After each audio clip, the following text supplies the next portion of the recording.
Bonjour les graphes, ravi de vous retrouver pour cette nouvelle vidéo du week-end. On va faire le point donc sur la macro, les différents indices, et puis derrière on reprend le suivi des actions. Comme d'habitude, j'en profite pour remercier tous celles et ceux qui likent les vidéos, qui les partagent également sur les réseaux sociaux pour éventuellement faire tourner, faire découvrir à d'autres personnes.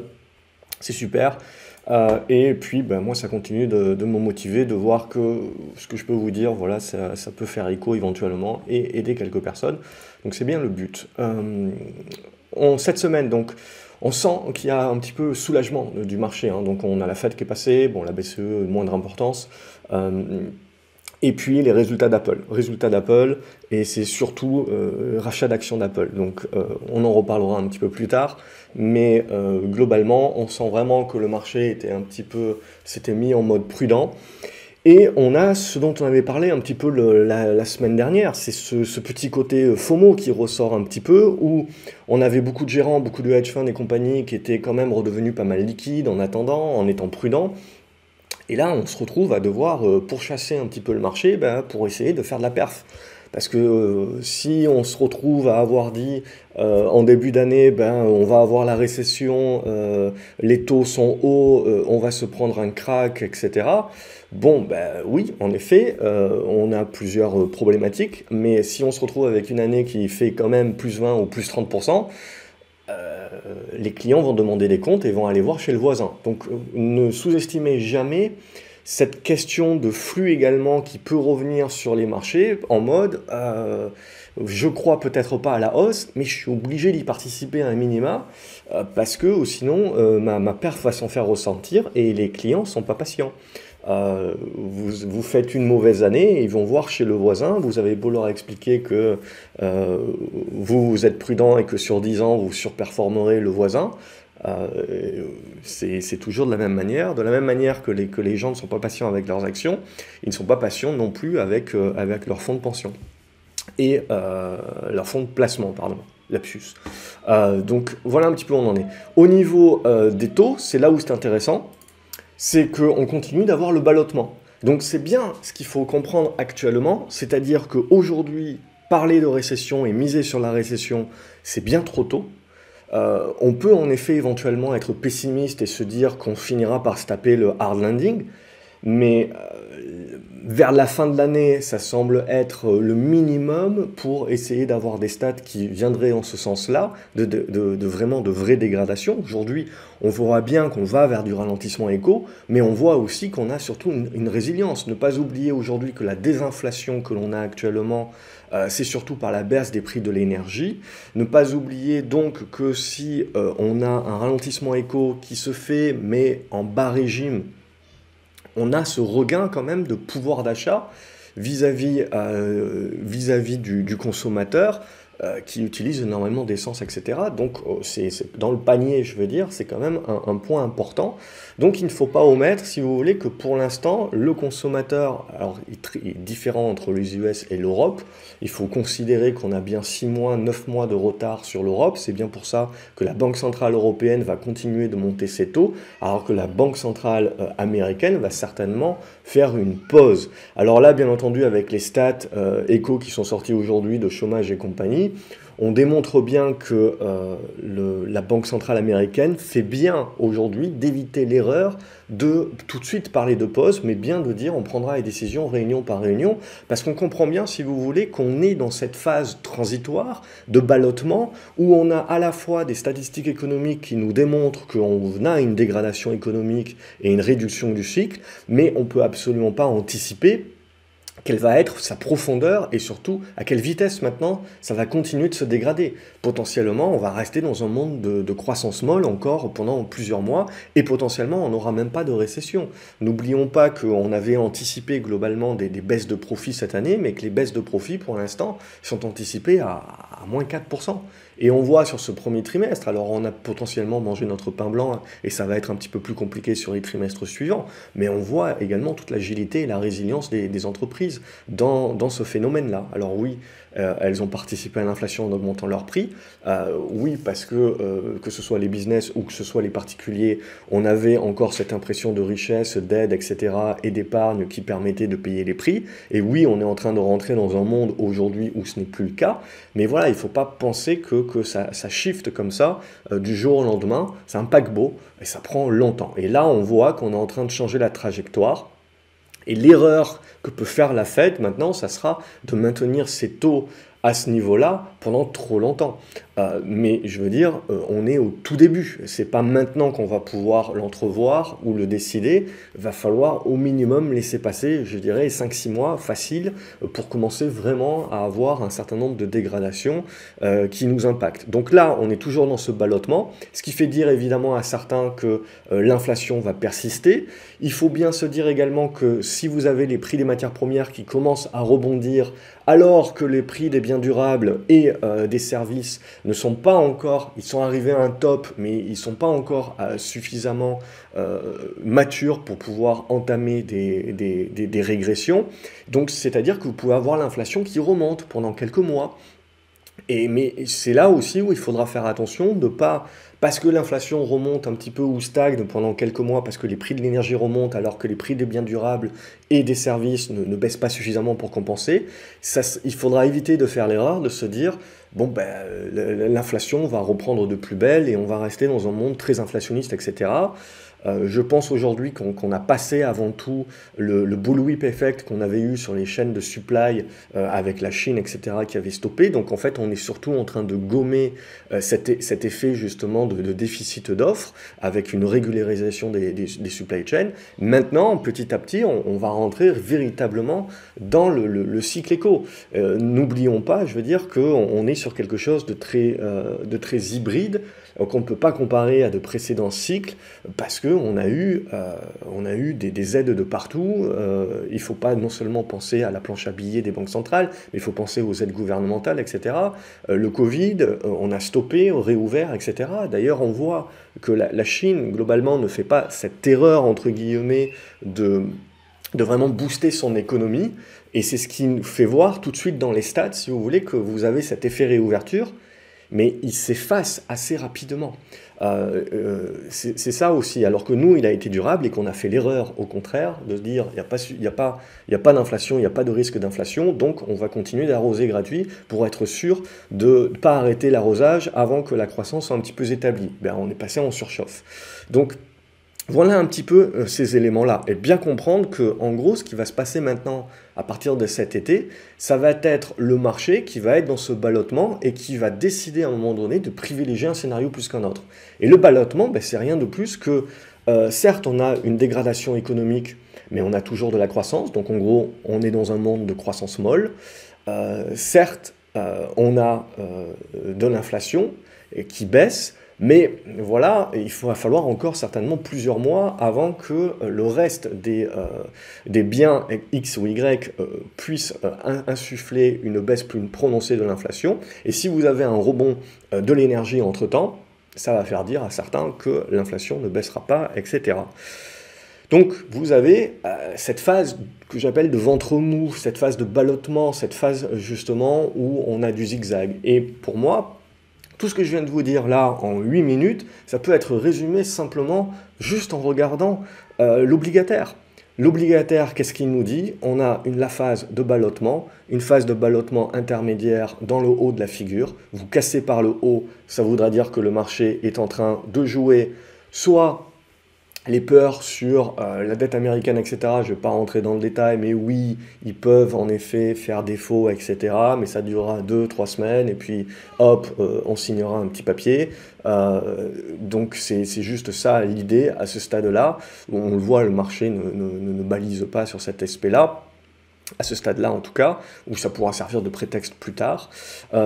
Si on casse ici par le bas, ça veut dire que le marché anticipe que l'inflation va rester sticky, donc collante, et va pousser les banques centrales à continuer de monter les taux, au-delà des anticipations qui sont faites, c'est-à-dire qu'en gros, pour la Fed, on part du principe qu'on aura du 0,25 en juin et qu'on s'arrête là.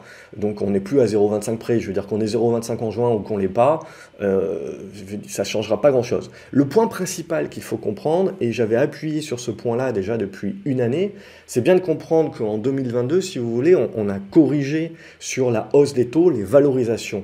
Donc on a recalculé les profits futurs, etc., sur la base de la hausse des taux. Et donc on a corrigé cet aspect-là. 2023, on corrige un petit peu, si vous voulez, sur la base que finalement l'anticipation que l'on avait eue par rapport à la récession n'a pas eu lieu. On a un no landing, c'est-à-dire on reste quand même dans une croissance, même qui commence à se dégrader. Ce n'est que potentiellement que vers la fin de l'année ou début d'année 2024, où on jouera une éventuelle récession, et il faudra savoir dans quelle proportion, et donc une récession des profits. Et donc là, on verrait une baisse des actions sur la base justement de l'anticipation de la baisse de leurs profits. Mais c'est là-dessus vraiment où il faut bien architecturer. Et donc 2023, c'est un petit peu l'année bâtarde qui est entre deux. C'est-à-dire que 2022, on a vu un petit peu tout le monde est trop noir et donc on corrige cet excès-là. Et là maintenant, je dirais qu'on va rentrer dans ce ventre mou parce que justement, on va être en attente. On va être en attente de savoir, ok, est-ce qu'on anticipe, est-ce que le fait que ce qu'on a anticipé sur le fait que l'économie maintenant est résiliente et qu'on ne va plus avoir de hausse de taux et compagnie, vous avez cette phase un petit peu œil du cyclone. Mais la sortie de l'œil du cyclone, ça peut tout aussi bien être la Fed garde ses taux à 5% ou 5,25, peu importe. Et dorénavant, si vous voulez, lorsque l'inflation va continuer de baisser, et ça, il va falloir attendre cet été, vous allez avoir une inflation qui va être moindre que les taux. Et jusqu'à présent, je vous avais dit, même si les banques centrales montent les taux, on reste dans une situation accommodante d'un point de vue marché, puisque les taux sont toujours en dessous de l'inflation. Ce n'est que quand les taux seront au-dessus de l'inflation et quand tout le monde applaudira que vraiment, ah oui, ok, l'inflation, on part vraiment vers une désinflation et on tend vers les 2%, que ce ne sera pas le moment d'applaudir et de se réjouir, que ce sera le moment de se dire on rentre réellement à ce moment-là dans des conditions contraignantes. Parce que là, on aura réellement une validation qu'on a une dégradation économique dans un monde de taux à 5% au-dessus de l'inflation et que même si derrière la Fed se met à les baisser, ce n'est pas pour autant que le marché se redressera puisque le marché sera dans une anticipation que la Fed est en retard et sera dans une dévalorisation par rapport à la baisse des profits. Donc ça, il faut juste comprendre, si vous voulez, comment ça s'architecte et les étapes qui se mettent au fur et à mesure en place. Donc, pour résumer, on est au milieu du gué, donc c'est-à-dire que dorénavant, on est en attente pour savoir qu'est-ce que va choisir le marché d'anticiper. Ça casse par le haut, le marché joue, crise de la dette, que c'est pas terminé, etc., éventuellement une faillite dans l'immobilier commercial, etc. On voit que du côté des banques, ça stresse plus trop les marchés. Il ne faut pas oublier que le réseau bancaire aux États-Unis et le réseau bancaire en Europe, ce n'est pas du tout les mêmes. Aux États-Unis, vous avez des milliers de différentes banques avec énormément de banques régionales, etc. Donc, je veux dire, vous pouvez en avoir plusieurs qui ferment, qui consolident, etc. Ça aurait été plus simple qu'ils fassent la garantie des dépôts et pour éviter les bank runs, etc. Mais vous voyez bien qu'on est dans un aspect de psychologie des foules qui crée une problématique de liquidité. Ça ne crée pas encore une problématique de solvabilité, ça peut venir plus tard, mais donc du coup, on regarde plus du côté de l'immobilier maintenant avec des acteurs sur l'immobilier qui peuvent à ce moment-là faire faillite. Et là, ça serait l'élément nouveau qui ferait certainement peur au marché. Pour l'instant, on voit qu'on encaisse très bien. Et là, ça serait l'élément nouveau qui favoriserait à nouveau le fait que crise de la dette, crise du crédit, etc. Donc, on va pousser un petit peu plus la dégradation économique. Mais pour ça, il faut casser par le haut. Et puis ça cassera par le haut fortement. Si ça casse par le haut, mais de manière construite, c'est juste qu'on est en train d'anticiper que la dégradation économique se valide et que petit à petit, le marché joue de plus en plus l'aspect, entre guillemets, récession, plutôt que l'aspect croissance molle et inflation qui reste à des niveaux 3-4%, et donc en mode qui resterait en mode flight to quality. Si on casse par le bas, on joue le fait que l'inflation remonte et est tellement forte qu'elle va pousser les banques centrales à continuer d'augmenter les taux. Mais là, les banques centrales, elles sont piégées parce que si elles continuent d'augmenter les taux, on voit bien déjà les dégradations que cela cause au système aujourd'hui. Et donc si on continue d'augmenter les taux, à un moment donné, ça va coincer. Il faudra choisir entre crise de la dette, si vous voulez, parce que on pourra plus rembourser les dettes, et on a énormément de dettes d'entreprise qui avaient été renouvelées à taux bas avec le Covid, qui vont arriver à échéance en 2024-2025. Donc ça, à un moment donné, si vous voulez, il faudra également y répondre. Et choisir entre deux mâles, soit se taper la crise de la dette, parce qu'on continue d'augmenter les taux pour combattre l'inflation, soit faire un petit peu des deux, parce que si vous voulez, c'est le serpent qui se mord la queue. Si vous avez le pétrole qui remonte, in fine, ça vous amène la récession. Si vous avez une crise de la dette, in fine, ça vous amène une récession. Et donc tout ça, ça vous amène également une désinflation.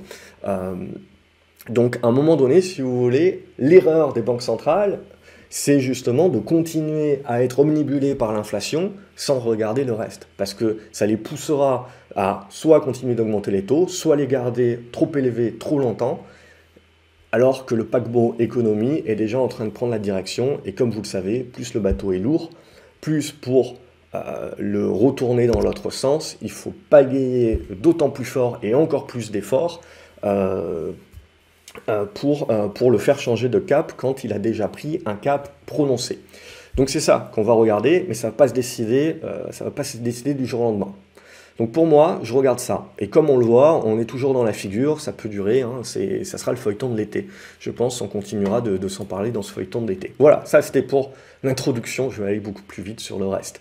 Notre pétrole, il a cassé ici par le bas, mais en fait, il est toujours dans sa phase de construction, en mode biseau descendant. Il n'y a pas grand-chose à se dire sur le pétrole, je veux dire, ça continue de zigzaguer à l'intérieur des biseaux. Le jour où ça recasse par le haut, on rejouera le côté économie, inflation, tout ce que vous voulez, ça sera une sous-vague, mais pour l'instant, nous n'y sommes pas. Donc c'est du rebond technique à ce stade-là. Il n'y a pas de quoi en parler trois plombes, ça ne nous donne pas des indications supérieures.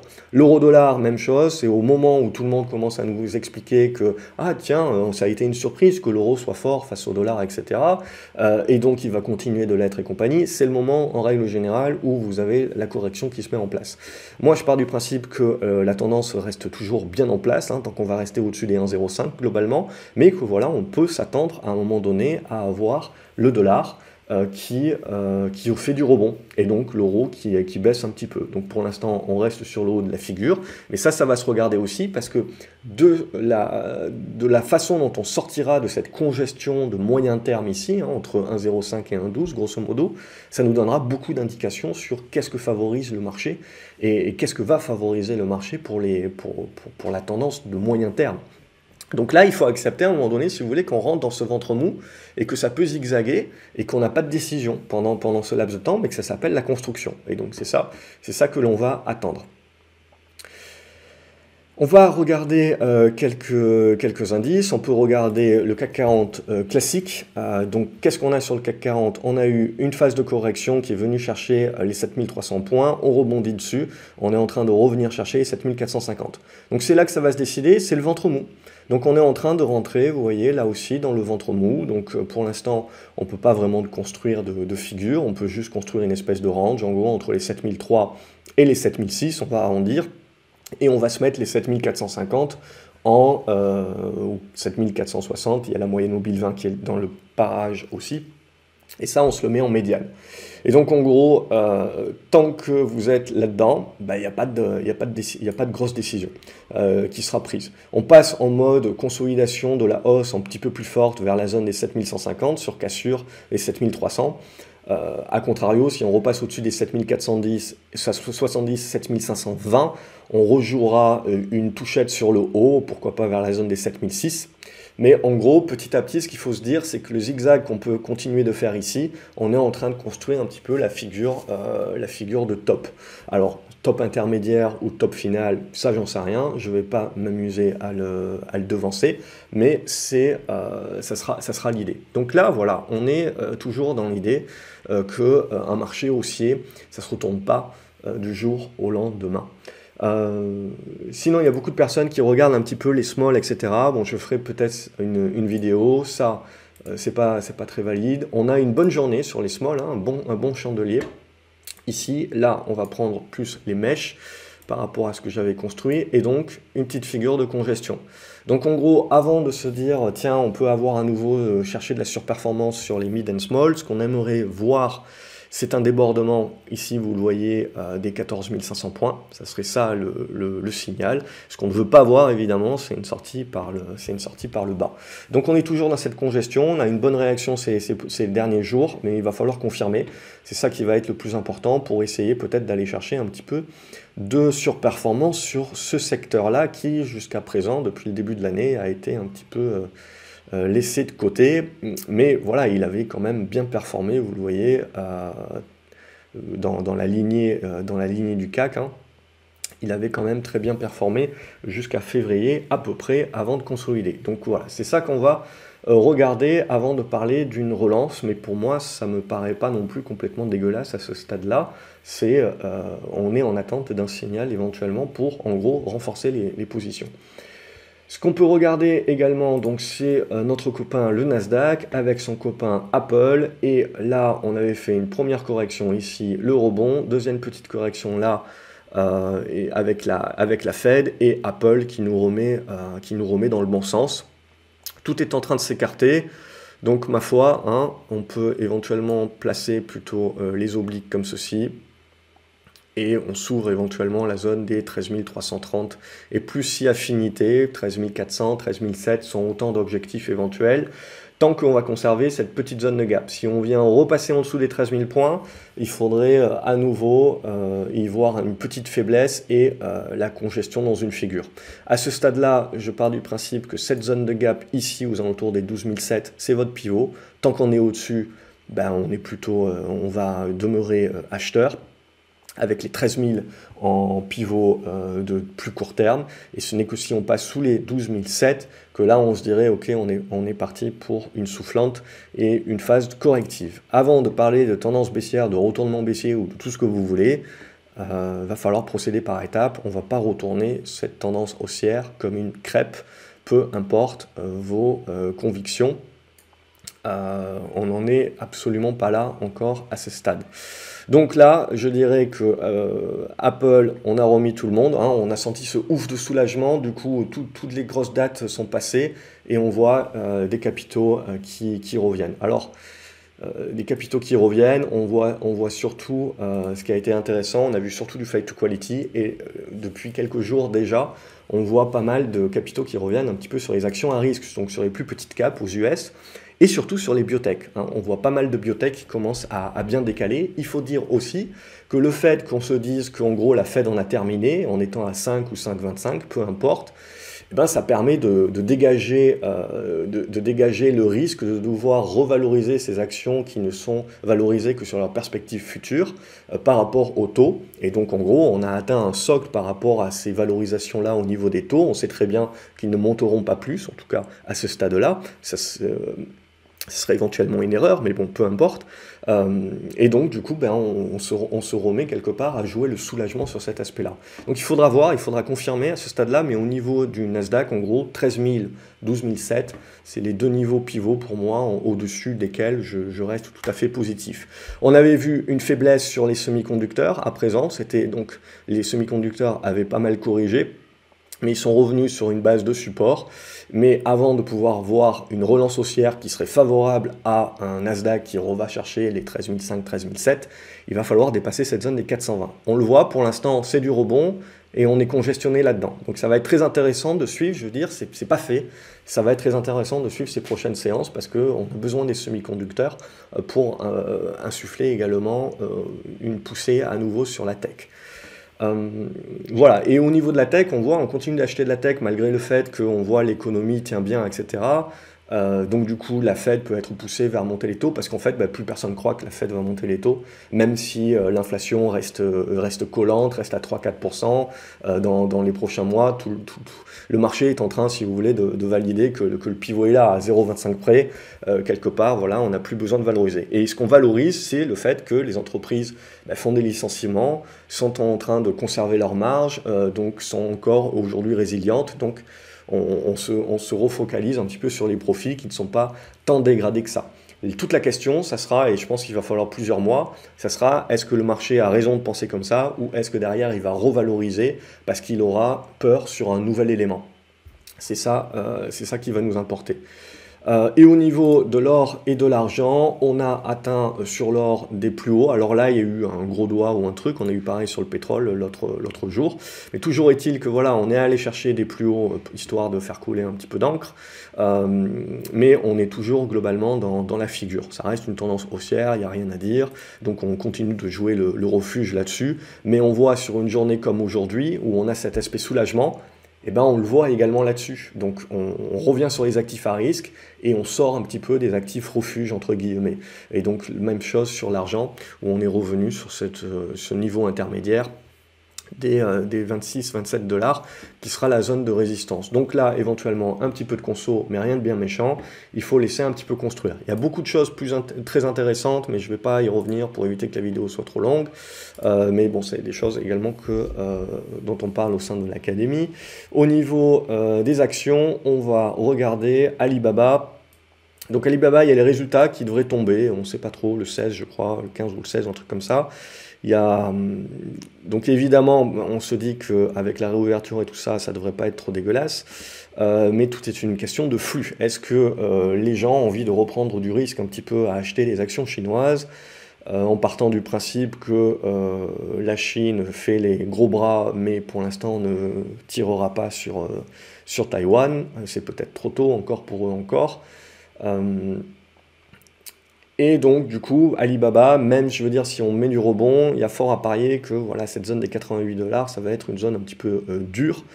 Mais il y en a certains qui ça peut tenter éventuellement de jouer. Mais pour l'instant, toujours en mode rebond, la configuration reste un petit peu en mode dégradé. Apple, on avait fait une petite conso hier, on ouvre le gap là ici. Les résultats, ma foi, sont, on va dire, stagnants au mieux. Alors, ce qui est intéressant, c'est qu'on a finalement les pays émergents qui prennent le relais de marchés plus matures comme les États-Unis et la Chine qui sont plus en retrait. Mais au-delà de cela, donc on va juste dire que c'est des résultats qui sont résilients, mais ce n'est pas ce que j'appellerais non plus des résultats exceptionnels, surtout au prix actuel de l'action, si on rapporte à cela. Mais voilà, ça reste Apple. Ça reste de la concentration indicielle, de la concentration des gérants, parce que si tu n'as pas d'Apple, tu as raté ta vie, et tu as des questions des clients. Et ça reste globalement derrière, même si ça ne verse pas du dividende, je vous avais dit souvent dans des vidéos, les gens qui se focalisent sur les dividendes, ils oublient finalement le dividende qui est le plus important en bourse ces 10 dernières années, c'est le rachat d'actions. Et Apple, il ne faut pas oublier que Apple, en tout, a racheté pour 600 milliards d'actions, si vous voulez, depuis quelques années. Donc en gros, c'est la capitalisation d'LVMH. Là, ils annoncent 90 milliards. Globalement, il ne faut pas oublier qu'avec ça, ils peuvent racheter des boîtes comme ST Microelectronics, ils peuvent racheter Renault s'ils veulent, ils peuvent racheter, je sais pas, Morel et Prom, un paquet d'actions. Ils pourraient, je veux dire, se diversifier et aller à acheter des synergies à droite et à gauche. Et non, on fait du rachat d'actions parce qu'on part du principe que faire du rachat d'actions, c'est à ce stade plus rentable. Mais alors, c'est surtout rentable pour l'actionnaire. Donc là, c'est là aussi où c'est important de bien comprendre que vous avez une période de blackout sur toutes ces valeurs-là qui font du rachat d'actions. Et donc, pendant la période où ils vont annoncer leurs résultats, ils n'ont pas la possibilité de faire du rachat d'actions. Par contre, cette période de blackout va s'arrêter au fur et à mesure où les résultats passent. Et il y a un délai supplémentaire à prendre en compte. Et vous allez vous retrouver donc avec ces rachats d'actions qui vont continuer. N'oublions pas qu'en 2023, les rachats d'actions n'ont jamais été aussi forts parce que justement, on a tout un tas de boîtes qui sont en attente. Alors certaines d'entre elles sont opportunistes et vont racheter d'autres boîtes, mais beaucoup d'entre elles, si vous voulez, ne conservent pas autant de cash que cela et font une redistribution à l'actionnaire. Ce que je trouve d'une certaine manière logique, qui plus est si ils ne trouvent pas une meilleure utilisation de ce cash. Et dans le cadre d'Apple, je veux dire, il y a un trésor de guerre qui est tel que voilà, c'est compliqué. Vous pouvez réinvestir une partie, mais au bout d'un moment, alors il y a toujours des gens, si vous voulez, qui vont vous expliquer, voilà, pourquoi ils réinvestissent pas, etc. C'est de l'argent perdu. Non, à un bout d'un moment, si vous voulez, vous avez une limite de votre réinvestissement, et si vous mettez pour chaque euro supplémentaire, vous n'allez pas obtenir le même rendement, donc ça devient contre-productif. Donc voilà, il ne faut pas non plus oublier que sur des boîtes comme ça, comme Apple, etc., le rachat d'actions reste quand même le truc le plus logique. Sur des boîtes qui ont un peu plus de mal et qui font du rachat d'actions, comme on avait parlé sur Visiomed, moi je trouve ça louche. Et je trouve pas ça normal de faire du rachat d'actions quand vous devez financer votre croissance, et que ce serait plus intéressant, si votre business model fonctionne vraiment, de continuer d'investir dans votre croissance. Et après, il y a des boîtes qui vont emprunter pour pouvoir faire du rachat d'actions, et là, on commence à toucher les bas-fonds de ce qu'il faut éviter, évidemment. Mais voilà, c'est comme tout, hein, ça dépend. Il y a des choses, il y a des rachats d'actions qui sont logiques, il y a des rachats d'actions qui le sont moins, mais voilà, il faut regarder. Donc Apple, pour moi, si on en revient au graphique, il n'y a rien à dire, ça a passé les 170 $ avec un gap, donc voilà, bon, après en même temps, si on prend en compte, on a fait plus 5%, mais si on prend en compte qu'on était sur les 170, voilà, les résultats ne sont pas non plus tant achetés que ça, mais il ne faut pas omettre que si on veut continuer à pousser, on peut continuer à pousser, aller chercher des nouveaux plus hauts. Je veux dire, c'est une tendance haussière, il n'y a rien à dire, au-dessus des 160 $, il n'y a rien de plus à causer. Ce que je trouve intéressant, c'est que le marché a vendu pas mal les cycliques. Alors, il a fait le tri quand même, bien entendu. Mais quand on regarde du Arcelor, bon, on voit bien que le marché, si vous voulez, aujourd'hui, on fait du rebond. Mais on voit bien que le marché est quand même un petit peu dans la vue d'après, en train de se dire dégradation économique. Même si ça résiste, etc., blablabla, je joue quand même le coup d'après, où je me dis que pour l'instant, j'y crois pas trop, et je crois pas que ça va résister encore bien longtemps. C'est ce que semble nous dire quand on regarde les différentes tendances de pas mal de valeurs cycliques. Donc là, il y a potentiellement du rebond, etc. Mais en gros, sur ArcelorMittal, il n'y a pas grand-chose à attendre. Alors, il y a des adeptes qui apprécieront acheter à des supports, hein, et la zone des 24 € est une zone qui peut être intéressante. Mais après, avant d'avoir un signal pour pouvoir reparler, rejouer du retournement, ce que vous voulez, il y a un minimum à redépasser les 26 € et des brouettes, et surtout les 27 €. Donc, il y a du boulot, quoi. Il n'y a pas de quoi se précipiter. ASM International, on voit, on avait fait le dip, on fait le rebond, pardon, mais on est en train de revenir sur la moyenne mobile 20, et c'est là où ça va devenir intéressant sur les semi-conducteurs. Hein. Ce que je vous ai montré sur le SOX, c'est qu'on a du rebond, donc on a des réactions en mode opportunité d'achat, etc. Mais c'est là où on va voir, est-ce que le marché va jouer justement le fait qu'on a une baisse de l'activité d'abord sur l'électronique grand public, et petit à petit, ça va commencer à toucher les business. Mais tout ça, voilà, ça se dégrade lentement et au fur et à mesure. Mais on a vu les baffes, que beaucoup de semi-conducteurs sont prises quand même des grosses baffes. Là, potentiellement, les plus qualitatives, avec celles qui ont le plus gros moat, quelque part, rebondissent le plus fortement. Mais on est loin, on est dans le ventre mou, on est plus dans la construction de ventre mou. Donc on valide bien quand même d'un certain côté que le marché fait son tri des patates, fait du flight to quality, mais il n'y a pas que les GAFAM dans la vie, il n'y a pas que le luxe dans la vie, et quand on regarde les indices, on a l'impression que ça tient super bien, que ça va casser les nouveaux plus hauts, etc. Très bien, mais quand on regarde un petit peu plus à l'intérieur des indices, etc., et qu'on sort un petit peu le flight to quality, on voit quand même que ça balaye très large, et que c'est très sélectif, et que les secteurs qui sont un petit peu plus en amont de la chaîne, etc., on voit le marché quand même qui commence à jouer la dégradation. Donc il faudra voir, on est dans un ventre mou, donc le ballottement va continuer, les constructions vont continuer, donc ce n'est que la sortie par le haut ou par le bas qui nous dira ce que veut jouer le marché ensuite. Mais on y est à plein, on y est en plein dedans. Atos, on est en train de se remettre bien.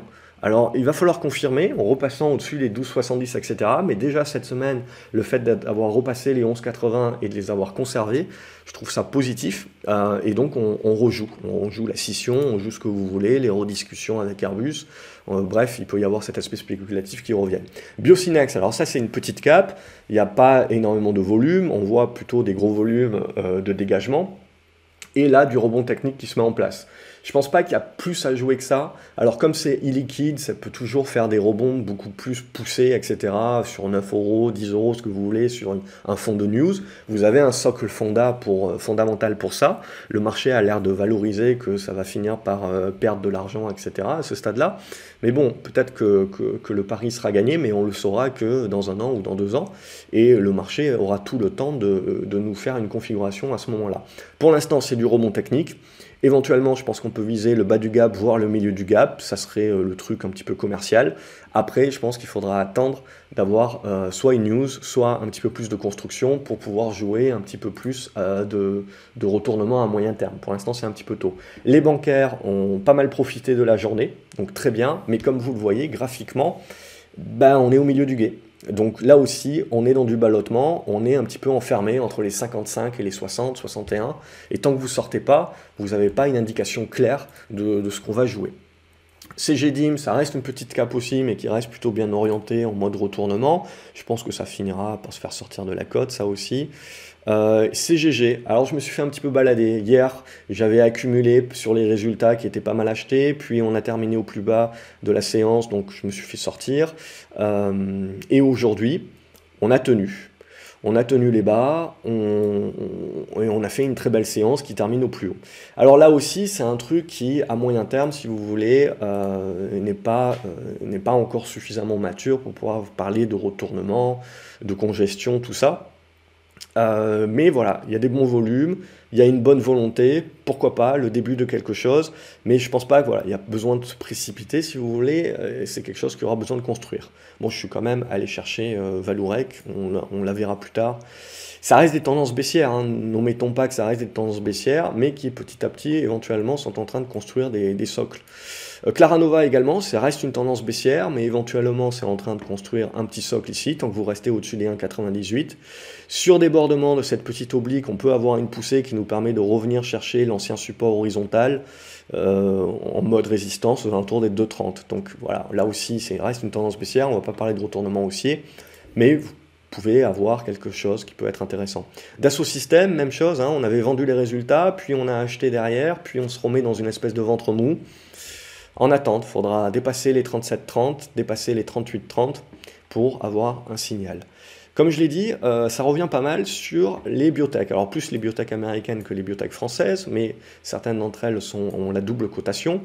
DBV pour l'instant, ça lui a juste permis de sauver son support. On revient un petit peu sur la médiane, donc rien n'est fait, hein. Éventuellement, ce que je veux voir, c'est un truc comme ça. Et là, à la limite, je retenterai le coup.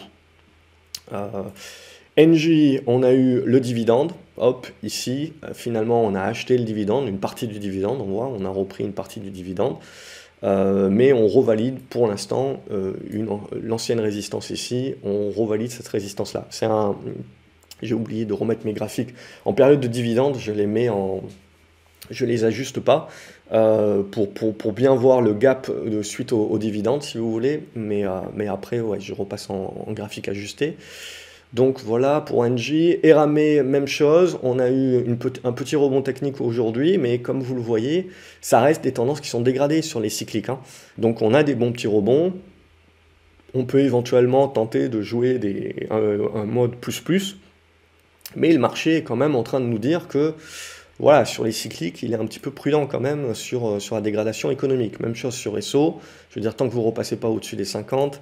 Donc voilà, il faut faire la différence entre les rebonds qu'on fait à court terme actuellement et les retournements de tendance moyen terme, hein. Donc là, on a des bons rebonds sur pas mal de valeurs cycliques, mais ça reste des rebonds. On ne peut pas parler de retournement encore de moyen terme. Donc le marché n'a pas changé son fusil d'épaule, il est toujours en mode, peut-être pas récession dure, mais en mode dégradation, hein. Galapagos, donc ça c'est une tendance baissière, indéniable, c'est juste que on est en train de tenter un petit peu une première sortie par le haut. Ici, bon je vais pas tracer droit, mais vous avez compris l'idée. Donc on a des bons volumes, etc. Donc éventuellement, ben, un socle avec les supports des 35 euros. Donc au-dessus des 35 euros, on joue la construction en mode rebond.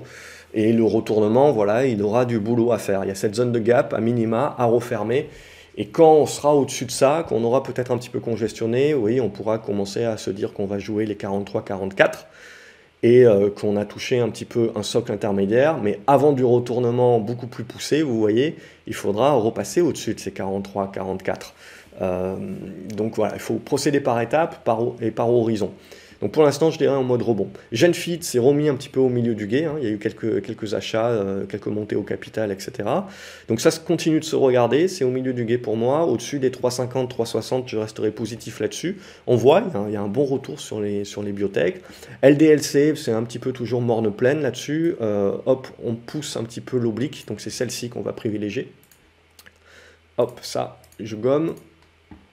Et donc, ce qui va nous intéresser, c'est est-ce qu'on a la force de passer, et puis derrière d'aller chercher la résistance horizontale, et puis de finir par breaker. Et là, vous aurez votre début de retournement qui se met en place. GTT, ça reste un petit peu timide également, il faudra réussir à dépasser, là, tac, réussir à dépasser cette zone des 99 euros, et après, il y aura un petit peu plus de boulot sur la zone des 104. Donc là aussi, ça reste voilà, des tendances un petit peu en congestion. Harmony Gold, on a continué de bien pousser sur les plus hauts. Et tiens, à la fin de la vidéo, je vous en présenterai une autre que je trouve intéressante. Hermès International, pour l'instant, ça continue d'être une tendance haussière, indéniable, hein. Le seul moment où on va jouer peut-être une petite conso pour aller refermer ce gap, c'est le jour où vous cassez ici, c'est 1940. Tant que vous êtes au-dessus, bah là, on est plutôt proche d'aller casser ces 1996 et des brouettes et d'aller chercher, je pense, des nouveaux plus hauts. Ce qui permettrait au CAC 40 également d'aller pousser vers la zone des 7006, 7007, etc. Alors à un moment donné ou à un autre, hein, il va bien falloir consolider tout ça, hein, bien entendu. Mais à ce stade, il n'y a pas de signal. Inat Pharma, là aussi, c'est de la biotech et compagnie, et il faut élargir la construction dans le biseau. Ce qui serait le plus intéressant, c'est de redéborder cette zone des 2,80, se maintenir là-dedans pour rebreaker, et là, oui, vous auriez une figure de retournement intéressante. LVMH, on va rester timide pour l'instant, hein.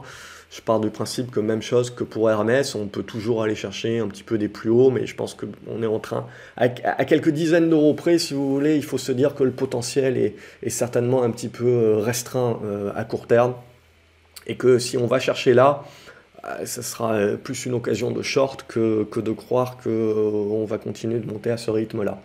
Morel et Prom, même chose, il faudra casser à minima, je dirais, cet oblique ici sur les 3,60 pour arrondir, les 3,80 et 3,90 avant de parler de retournement haussier. C'est intéressant, hein, on suit bien le pétrole hein, sur ces valeurs-là. Donc c'est vraiment les vrais retournements, on veut les voir là. Alors après, ça voudra dire beaucoup de choses d'un point de vue macro, hein, si jamais ça se passe comme ça. Et donc c'est là où ça sera intéressant, mais je vais pas, on va attendre, mais là aussi ça sera intéressant. Nacon a continué de bien rebondir, on s'est bien remis au-dessus des 2,20 €, 2,30 € dorénavant qui redeviennent support. Donc on devrait revenir consolider dessus, mais je pense que si on les tient, je continue de jouer une zone comprise entre les 2,70 et 2,90 en gros. Neoen également, à la faveur de ces résultats, on a eu un petit rebond, mais en fait, voilà, on est toujours un petit peu dans la figure. Donc si on arrive à casser par le haut, oui, il y aura certainement un rebond à jouer vers cette zone des 31 €, mais globalement, on est toujours dans une tendance baissière là-dessus. Ne pas oublier hein, qu'on fait de la croissance par de l'endettement, donc vous avez des augmentations de capital, on achète, donc on fait de la croissance, mais derrière, il faut que ça redevienne d'une croissance rentable, et au bout d'un moment, là, on est à la course à la taille critique, donc c'est-à-dire que les augmentations de capital, il y en aura certainement encore. Donc c'est ça aussi qu'il faut prendre en compte, si vous voulez, sur Neoen, c'est potentiellement une future pépite, très certainement, mais à ce stade-là, à aujourd'hui, c'est pas encore mature, donc c'est une question de timing, si vous voulez, et c'est une question de savoir quel horizon de temps vous avez, parce que vous allez potentiellement vous prendre encore des augmentations de capital. Donc, est-ce que vous êtes prêt à rajouter au pot, etc. C'est ça les questions. Nokia, on avait déjà cassé la semaine dernière par le bas, donc pour moi c'est mort. on va la sortir. Orange, on est revenu chercher le haut ici, donc une petite conso ne peut pas faire de mal également, mais on voit, hein, je veux dire, au bout d'un moment, le marché ne peut pas acheter des valeurs défensives, des valeurs spéculatives, jouer le refuge sur l'or, jouer, avoir du 5% sur l'obligataire et continuer d'acheter des valeurs de qualité comme du Apple, mais qui, par rapport à leur PER et par rapport à leur cours actuel, vous donne moins aujourd'hui qu'une obligation à 10 ans et potentiellement plus de risques. Donc au bout d'un moment, si vous voulez, on sent bien que la récession, on n'est pas en récession, hein, on sent bien, si vous voulez, qu'il y a encore beaucoup d'argent dans le système qui permet un petit peu de diversifier. Ce qu'on veut voir réellement dans un marché qui va vraiment nous donner les gagnants, les vrais gagnants et jouer vraiment un scénario, c'est quand justement les liquidités commencent à se restreindre et que vous n'avez plus la possibilité de jouer tous les scénarios. Vous devez en jouer un. Et donc c'est là vraiment où on verra, il y aura à nouveau plus de diversification et on va rechoisir un petit peu des secteurs. Donc on voit pour l'instant le marché très sélectif, mais en fait quand même très éclaté aussi. C'est toute la dualité du marché actuel. PayPal, pour l'instant, il faut attendre des résultats. S'ils sont bons, tant mieux, parce qu'il y a une configuration qui reste quand même très intéressante hein, à ce stade-là, donc ça reste très propre. Et on s'est bien remis. Aujourd'hui, c'est une bonne séance qui se remet un petit peu en attaque. Donc après, voilà, si on joue les résultats, on ne les joue pas. Mais graphiquement parlant, il y a quelque chose de très intéressant et je pense qu'on peut aller refermer le gap à minima des 85 $. Mais je pense qu'on peut, oui, 85 $, ce sera le premier objectif. Mais après, on peut penser également qu'on reviendra chercher à un moment donné les 100 $. Mais voilà, c'est ce qu'on va regarder. Il faut pas, après, c'est des résultats, surtout aux US, c'est toujours très binaire. Donc je préfère laisser passer pour ma part, et tant pis si ça monte trop fort, j'y rentrerai en cours de route ou pas, tant pis. On a du pierre et vacances, donc qui reste très propre. En fait, on est dans de la construction ici d'une figure de congestion intermédiaire. Donc si vous la recassez par le haut, on va aller chercher, je pense, les 2 € à 2,20 €. Rheinmetall, donc tout ce qui est Thales, Rheinmetall et compagnie, on voit qu'on consolide un petit peu. Donc il n'y a rien, pas de quoi remettre la tendance haussière en cause, bien entendu, mais voilà, vous pouvez toujours avoir des corrections intermédiaires, pourquoi pas revenir fermer ce gap-là à 250, aller chercher 240, 250, ça peut être des zones, et construire une figure un petit peu plus large. Ça ne remet pas en cause la tendance de long terme, ça ne remet pas en cause que ça peut être des business qui avec le réarmement de l'Europe, vont continuer de performer ces prochaines années, etc. Mais voilà, vous pouvez avoir une consolidation intermédiaire qui se met en place, voire une correction. Et ça, il ne faut pas le négliger. Donc, à ce stade-là, je dirais, on est dans une conso pour l'instant à plat, et je dirais, on est en attente un petit peu de la suite, de voir les relais. Sanofi, on avait un petit peu purgé, et puis on a racheté, on revient chercher l'ancienne oblique certainement pour jouer rachat. À quelques euros près, hein, on est revenu chercher, vous voyez, graphiquement parlant, pas très loin de la zone de gap et de cette zone de top, donc qui est bien validée en zone de support. Donc au-dessus des 94 € à long terme, on va rester positif sur Sanofi. Et là, éventuellement, si on bute ici, peut-être construire une espèce de ventre mou. On voit ces ventres mous, hein, on commence à les avoir pas mal. Pas mal de volatilité, mais voilà. Sartorius Stedim, pour moi, tendance baissière, hein, déjà depuis longtemps, sous la zone de gap. Donc pour l'instant, c'est du rebond technique à ce stade-là. Il n'y a pas grand-chose de plus à se dire. Alors on a un gros biseau, alors il faudra voir à la longue si c'est ce que le marché favorise ou pas. Mais voilà, pour l'instant, je resterai en mode plutôt rebond technique. Rebond technique, c'est également le cas sur Cytec, pour moi, qui revient sur son ancien support, qui deviendrait potentiellement résistance. Donc voilà, c'est du rebond technique, on le voit sur ces semi-conducteurs et compagnie. Voilà, solution 30, très beau, très propre. Hein. Donc on voit là le marché qui revient bien sur la valeur, donc résultats qui sont vendus puis achetés. Ça a dû faire mal. On casse la résistance, on revient ici, on l'a testé en support et on tente de relancer maintenant. Donc on a une bonne zone support, je dirais entre 2,66 et 2,50 pour arrondir. Et un retournement qui s'acte. Stellantis, on continue la correction. Là aussi, c'est du gap de dividendes. Hein. C'est pour ça que je les mets comme ça.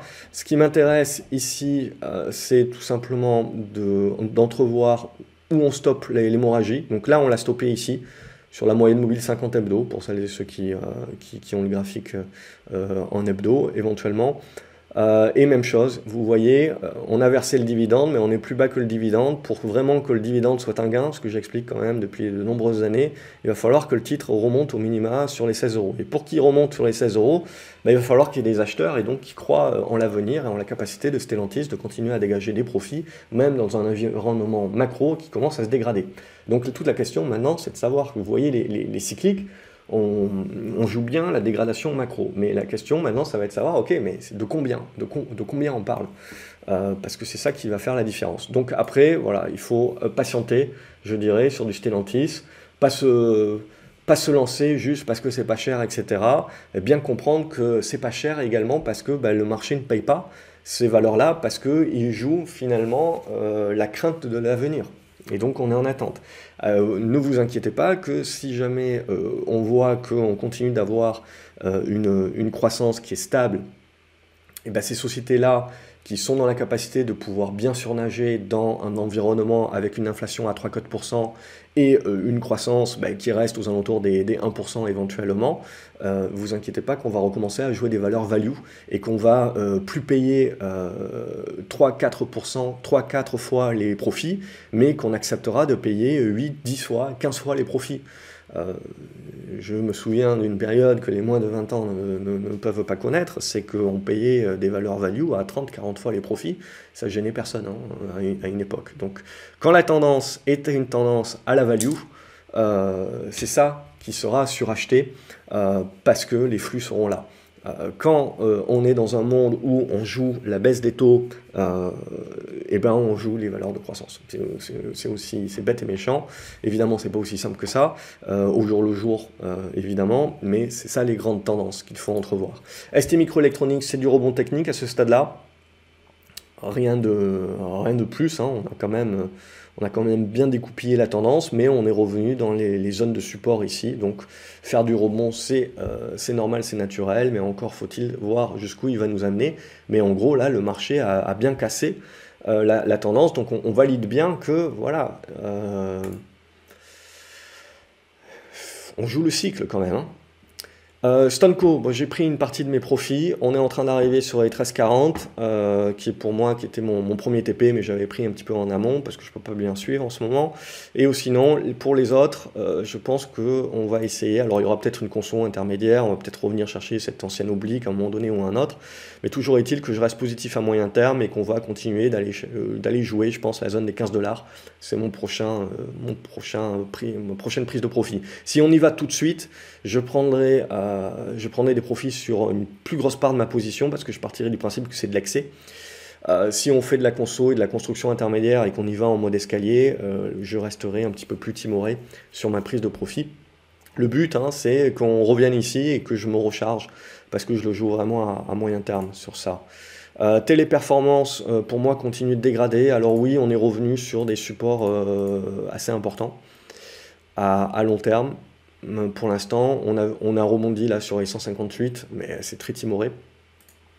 Donc j'ai pas grand chose de plus à vous dire que ça. Pour moi, c'est du rebond technique qu'on peut jouer là-dessus. Alors évidemment, il y a des long-termistes, tout ce que vous voulez, qui peuvent trouver le prix intéressant, si vous voulez. Il n'y a pas de grosse probabilité à ce stade-là. Graphiquement parlant, le seul truc qu'on peut dire pour l'instant, c'est qu'il n'y a que du rebond technique éventuellement à jouer. Avant qu'il y ait une congestion un petit peu plus mature qui se mette en place. Je regarde un petit peu les graphiques un petit peu plus long terme. Oui, on est clairement sur une zone qui devrait attirer, mais on n'est pas à l'abri d'aller chercher un petit peu plus bas vers les 150 par exemple. Donc voilà, voire les 135. Donc pour l'instant, je laisserai faire à titre personnel. Du Tesla, on a du rebond. Et toute la question, ça va être la même chose. Donc vous voyez, on a la correction, on a le gap. Donc là, on a du rebond, oui, mais on n'a pas refermé le gap. Donc on ne peut pas parler de retournement haussier ou de volonté de retournement haussier sur Tesla, pour l'instant que du rebond technique au prorata de sa baisse. Donc c'est bien ça qu'il faut intégrer, c'est que Apple a une grosse pondération sur le Nasdaq et que donc l'illusion des indices marche à plein et qu'il faut vraiment se détacher des indices actuellement et aller voir un petit peu plus toutes les autres valeurs pour avoir vraiment un vrai sentiment de marché un petit peu plus objectif. Et là, pour moi, Tesla, c'est vraiment le côté un petit peu spéculation, à pas du gain, à pas du risque, etc. Et donc là, on voit aujourd'hui, on y est, on tente le rebond, etc. On a cassé cette petite oblique là, très bien, paf, on peut aller pousser, je sais pas, sur les 177 si vous voulez, fermer le gap, mais voilà. Et après, quid? Je veux dire, tant que je vois pas un truc comme ça se mettre en place, je parlerai pas encore de retournement à la hausse. Donc tout reste à faire, et c'est ça qui va être super intéressant ces prochaines séances. C'est qu'on va en savoir un petit peu plus sur la vraie force des acheteurs. Total Energy, même chose, pour moi c'est du ventre mou, hein. Vous avez un gros range, en gros, il n'y a pas grand chose à attendre. Ça va zigzaguer encore un petit moment. Trigano, on construit. Ce qui sera bien pour relancer la dynamique, on le voit, c'est redépasser la zone des 124-125 là, pour essayer de refaire une poussée. Ubisoft continue à bien se tenir. Rien de plus à dire. On est en train de revenir sur cette oblique là, en gros, qui joue son rôle de résistance à ce stade-là. Le support est là, aux alentours de la zone des 25 €, 24,50. Et Vallourec également, c'est une tendance baissière qui peut être du rebond technique. Ça, je vais le gommer et on va tirer un petit peu plus comme ça. Donc voilà, il n'y a pas grand chose, si vous voulez, le seul truc que vous pouvez jouer, c'est jouer le ressort. Comme on a baissé un petit peu fortement, on peut jouer du ressort, mais ça reste du rebond technique. Après, ce n'est que dans quelques mois qu'on pourra se dire, oui, on était revenu sur un point de support important, de moyen terme, qui permettait de jouer le retournement. À ce stade, c'est totalement anticipé. Oui, c'est un niveau intéressant, mais bon, 9,20 € peut être un niveau intéressant, 8,50 € aussi peut être un niveau intéressant. Donc là, le tout, c'est que moi, je joue le rebond. À ce stade-là, il y a une résistance qui sera ici, et tant que j'ai pas une meilleure maturité de la configuration, je joue pas du moyen terme. Visiomed, pour moi, c'est toujours la même chose. Alors ça reste une configuration ok, très bien, la configuration est pas moche, hein. Ça reste, il y a du rachat d'actions et compagnie, ok, s'ils veulent, très bien, mais il faudra casser par le haut pour relancer la tendance. Voilà, j'attends de voir. Moi, je trouve que c'est bien payé et que le rachat d'actions, mis à part pour embellir la mariée, je ne vois pas trop pourquoi. Et Worldline, on est en train aussi de retenter quelque chose. Tac, ici, hop, comme ça. La petite congestion qui va bien. Si on arrive à déborder, on reviendra ici sur les obliques. Je partage mon portefeuille sur le site. Donc j'en ai, donc après je vous fais pas sur chaque action, j'en ai pas, etc. Allez voir sur mon site, cette semaine j'ai pas publié, mais globalement je reprendrai les publications lundi. Mais voilà, vous pouvez voir en toute transparence ce que j'ai, et donc potentiellement si mon analyse est peut-être biaisée potentiellement par ce que j'ai ou pas. Les valeurs en fin de vidéo que je trouve intéressantes, c'est une autre chinoise, Dada Nexus. Alors j'en ai pris.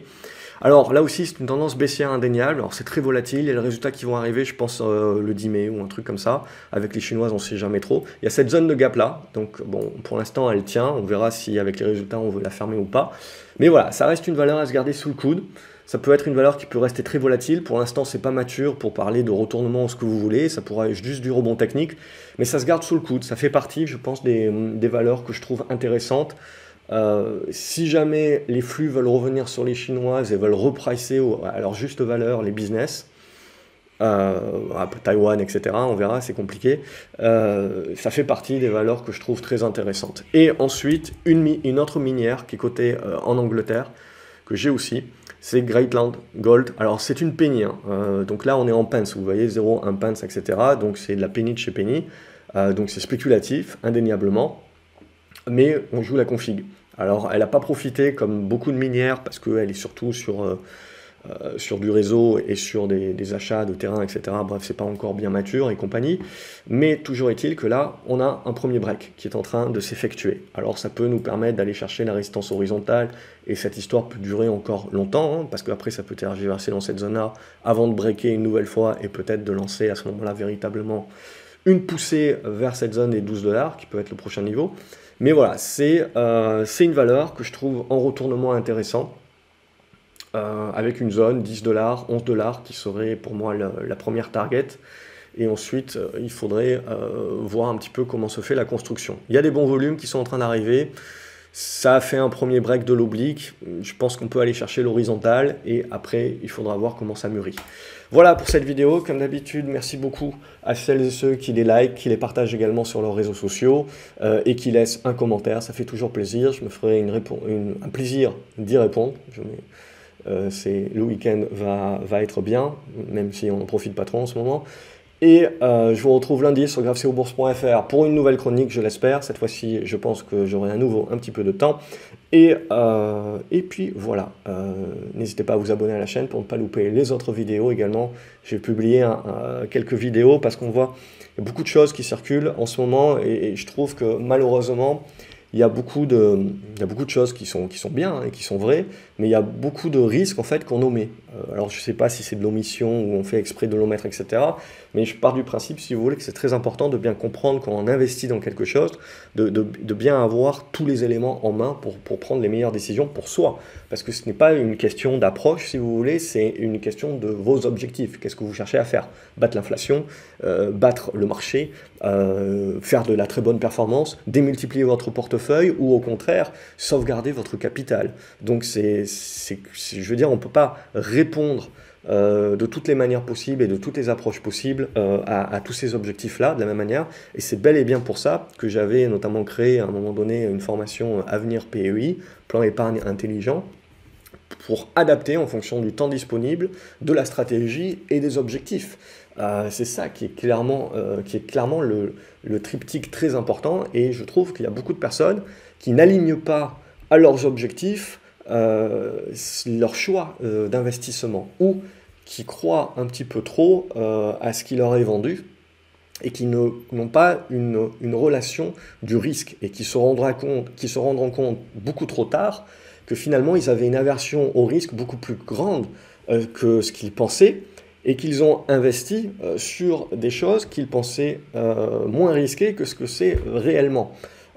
Donc c'est là aussi, je suis toujours surpris de voir des personnes m'expliquer qu'ils n'ont pas le temps, et parce qu'ils n'ont pas le temps, de passer très peu de temps à investir des milliers, des dizaines de milliers, des centaines de milliers d'euros, et ils passent beaucoup moins de temps à gérer ça que ce qu'ils passent à choisir leur canapé ou leur micro-ondes. Au bout d'un moment, je veux bien comprendre qu'on n'a pas le temps, mais il n'y a pas besoin de passer beaucoup de temps. Moi, j'y passe beaucoup de temps. C'est mon truc, c'est ma passion, c'est mon investissement, c'est mon patrimoine, c'est là-dessus. C'est là-dessus, clairement, que je gagne. Et alors, je fais du trading, etc., parce que je suis devant. Mais globalement, je pense qu'il y a beaucoup de personnes qui peuvent très bien s'en tirer avec de l'investissement de moyen terme, en jouant des sous-vagues, des sous-cycles du moyen terme, et en ayant une analyse technique qui est très rudimentaire, simple, pour ne pas dire simpliste, mais qui peut suffire justement à aller chercher ce 1 ou 2% supplémentaire par rapport au marché, qui n'a l'air de rien sur une année, en se disant je ne vais pas me faire chier pour gagner 2% par rapport au tracker, mais sur 20 ans, puisqu'il s'agit bien de ça, puisqu'on essaye de vous vendre le long terme, sur 20 ans. Donc faire 1 ou 2% de plus que le marché et réduire vos frais, ça n'a pas de prix. Et ça fera une énorme différence. Et surtout, je pense que je ferai une vidéo là-dessus, parce que ce qui me gêne un petit peu, globalement, aujourd'hui, c'est que quand on parle de long terme, je vois personne parler de ce qui est vraiment important, c'est des frais. Et ce que je vois, c'est beaucoup de personnes qui vont privilégier des plateformes pour faire de l'investissement programmé, et ils oublient une part importante, ce sont les frais, pas les frais qui sont écrits sur la brochure, mais les frais qui sont à moitié cachés. C'est les frais justement de passation d'ordre, de spread, qui sont utilisés et où vous êtes un petit peu aveugle. Sans vous en rendre compte, vous avez potentiellement 1 voire 2% de frais sur un truc qui vous est vendu comme pas de frais ou très peu de frais. Donc j'en reparlerai, j'ai un petit peu vendu la mèche au préalable, mais ça c'est moi. Comme ça on a passé l'heure de vidéo, j'espère que vous l'aurez regardé jusqu'au bout. Je vous remercie si c'est le cas. On se retrouve lundi. J'essaierai de trouver le temps pour un petit peu goupiller tout ça parce que je pense que c'est des éléments qui sont vraiment importants et c'est des choses qui me tiennent à cœur pour toujours être dans la nuance et garder de l'objectivité. C'est ça qui est important en tant qu'investisseur, bien garder de l'objectivité et comprendre que peu importe ce qu'on fait, hein, ça ne sera pas un long fleuve tranquille, et donc du coup, c'est important de s'y préparer. Excellent week-end à vous les graphes, je vous retrouve lundi sur graphseobourse.fr pour des nouvelles chroniques, et je l'espère avoir le temps pour quelques vidéos supplémentaires sur ces sujets que je pense importants, surtout en ce moment, je pense. Excellent week-end une nouvelle fois, salut les graphes.